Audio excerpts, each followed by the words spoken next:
श्री स्वामी समर्थ तुमच्या सगळ्यांचं आपल्या चॅनलमध्ये मी खूप खूप स्वागत करते। उद्या 29 जुलै मंगळवार आहे, उद्या नागपंचमी आहे। तर नागपंचमीला आपल्याला एका वस्तूला स्पर्श सुद्धा करायचा नाहीये। त्या वस्तूचा जर आपण वापर केला ना तर खरंच आपल्या आयुष्यामध्ये दुःख संकट येतात। त्यामागचं कारण कुठली वस्तू आहे, का नाही तिचा वापर करायचा, हे सगळं मी तुम्हाला पुढे सांगते। दुसरी गोष्ट म्हणजे नागपंचमीला आपल्याला कुठल्या गोष्टी करायच्या आहे, या दिवशी खरंच काही नियम पाळावे लागतात, काही चुका टाळायच्या असतात, काही कामं आवर्जून करायचे असतात। आणि नागपंचमीच्या दिवशी भावासाठी सुद्धा उपवास केला जातो। तर तो उपवास आपण महिलांनी का करायचा, सगळी माहिती मी तुम्हाला आजच्या व्हिडिओमध्ये देणार आहे।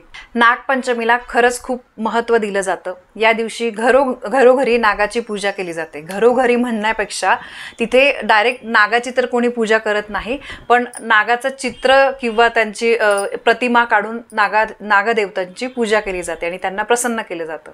श्रावण शुद्ध पंचमीला कालिया नागाचा पराभव करून यमुना नदीच्या पात्रातून भगवान श्रीकृष्ण सुरक्षित बाहेर आले होते, म्हणून तो दिवस नागपंचमी म्हणून साजरा केला जातो। सापाला शेतकऱ्याचा मित्र मानलं जातं। नागपंचमीच्या दिवशी अनंत म्हणजे शेष, वासुकी, पद्मनाभ, त्यानंतर कंबल, शंखपाल, धृतराष्ट्र, तक्षक आणि कालिया या 8 नागांची पूजा केली जाते। या 8 नागांचं एके ठिकाणी मंदिर सुद्धा आहे। ठीक आहे, तर नागपंचमीच्या दिवशी घरामध्ये शक्यतो भाकरी चपाती वगैरे केली जात नाही। म्हणजे नागपंचमीच्या दिवशी कढईमध्ये अन्न शिजवलं जात नाही, तवा ठेवला जात नाही, लोखंडी तवा वगैरे ठेवला जात नाही। कारण बघा म्हणजे धार्मिक मान्यतेनुसार पोळी बनवण्यासाठी वापरण्यात येणारा लोखंडी तवा हा सापाचा फणा मानला जातो। तर त्यामुळे या दिवशी सापांना कोणताही त्रास होऊ नये त्यासाठी आपल्याला तवा, सुई, चाकू यासारख्या कोणत्याही तीक्ष्ण आणि धारदार वस्तूंचा आपल्याला वापर करायचा नाहीये। धारदार तीक्ष्ण वस्तूंना आपण स्पर्श सुद्धा करू नका, कारण हात लावला म्हणजे आपण त्याचा वापर केला जाईल चुकून। तर त्यामुळे त्यांचा या दिवशी वापर करणं खरंच खूप अशुभ मानलं जातं। कारण या वस्तूंचा वापर केल्यामुळे मग आपल्या आयुष्यामध्ये अडीअडचणी दुःख यायला लागतात, जे आपल्याला नको असतात। यामागचं एक कारण असं सुद्धा आहे की या दिवशी समजा जमीन वगैरे काही खणली तर जमिनीमध्ये बघा बरेचसे जीव राहत असतात, त्यांचा जीव जातो। तर त्यामुळे सापाचं बीळ वगैरे असतं तर ते तुटण्याची शक्यता असते, म्हणून या दिवशी अशा गोष्टी केल्या जात नाही। ठीक आहे, आता नागपंचमीच्या दिवशी कुठल्या गोष्टी केल्या पाहिजे, तर नागपंचमीची पूजा कशी करायची याचा व्हिडिओ मी अगदी 2-3 दिवसांपूर्वी शेअर केलेला आहे। अगदी सोपी पूजा मांडणी आहे, नक्की बघा। नागदेवतेची पूजा करताना आपल्याला काही नियमांचं पालन पण करायचं आहे। जसं मी तुम्हाला सांगितलं की पूजा मांडणीचा तुम्ही व्हिडिओ एकदा नक्की बघा, त्याची लिंक पण मी तुम्हाला डिस्क्रिप्शनमध्ये देते। या दिवशी आपण उपवास करतो, बरेचसे लोक या दिवशी उपवास करतात।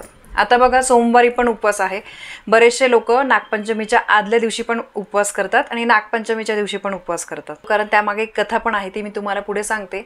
आता बरेचसे प्रश्न येऊ शकतात की ताई सोमवारचा पण उपवास आहे, मग तो कधी सोडायचा वगैरे।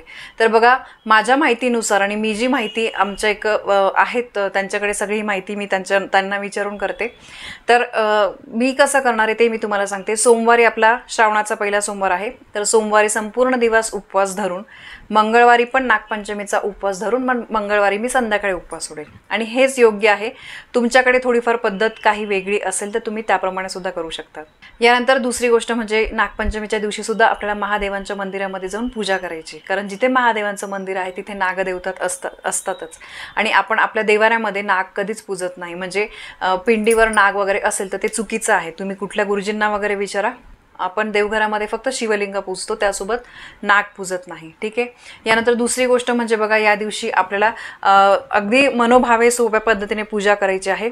नागदेवतांचं जे चित्र मिळतं म्हणजे एक जीवतीचा कागद आपण त्याला म्हणतो, तर तो आपल्याला पूजायचा असतो। आता नागपंचमीच्या दिवशी काही गोष्टी ज्या आहेत त्या करणं टाळलं पाहिजे। तर बघा सगळ्यात पहिले म्हणजे नागपंचमीच्या दिवशी झाडं वगैरे छोटे, तुमचं काही गार्डन वगैरे असेल तर ते आपल्याला तिथले झाडं वगैरे तोडायचे नाही। दुसरी गोष्ट म्हणजे मांसाहार तर श्रावणामध्ये केलाच जात नाही, पण तरी पण सांगते अशा शुभ दिवशी अजिबात मांसाहार वगैरे करू नका। शुद्ध शाकाहारी जेवण आपल्याला घ्यायचं आहे, त्यासोबतच पोळी भाजी वगैरे तवा ठेवणं या दिवशी वर्ज्य आहे।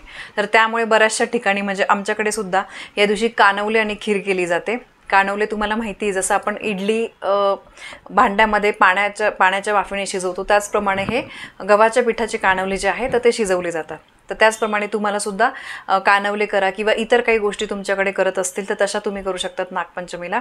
फक्त तवा वगैरे धारदार वस्तूंचा वापर करायचा नाही। आता हे झालं की आपण काय करायचं काय नाही। यासोबतच बघा या दिवशी खोटं बोलणं, कोणाचा अपमान करणं, त्यानंतर फसवणूक करणं या गोष्टी टाळल्या पाहिजे।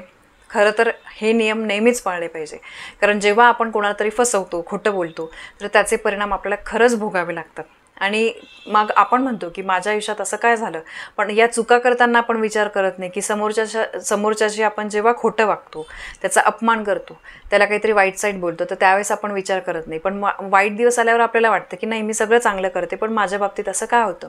त्यामुळे अशा शुभ दिवशी तर अशा चुका अजिबात करायच्या नाही, मोठ्यांचा अपमान वगैरे करायचा नाही. आता बघा, नागपंचमीच्या दिवशी भावासाठी उपवास का करतात, त्याची एक छोटीशी कथा आहे, तर ती मी तुम्हाला सांगते. सत्तेश्वरी देवीची कथा आहे. सत्तेश्वरीला एक भाऊ होता, सत्तेश्वर असं त्याचं नाव होतं. तर नागपंचमीच्या आदल्या दिवशी सत्तेश्वराचा आकस्मिक मृत्यू झाला. तर भावाच्या विरहामुळे सत्तेश्वरी खूप दुःखी होती. तिने अन्न त्याग केला होता.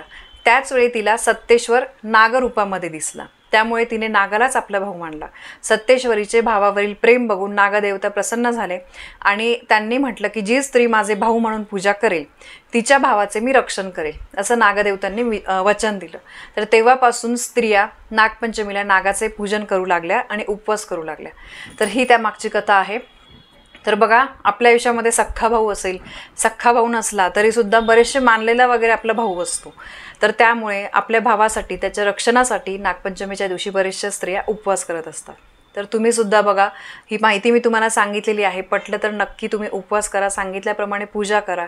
यासोबतच नागपंचमीच्या दिवशी कुठल्या छोट्या नियमांचं पालन करायचं, कुठल्या गोष्टी टाळायच्या, ही सगळी माहिती मी तुम्हाला दिलेली आहे. माहिती तुम्हाला आवडली असेल, पटली असेल, व्हिडिओला लाईक करा, शेअर करा. आपल्या चॅनलवर नवीन असाल तर सबस्क्राईब नक्की करा. धन्यवाद. श्री स्वामी समर्थ.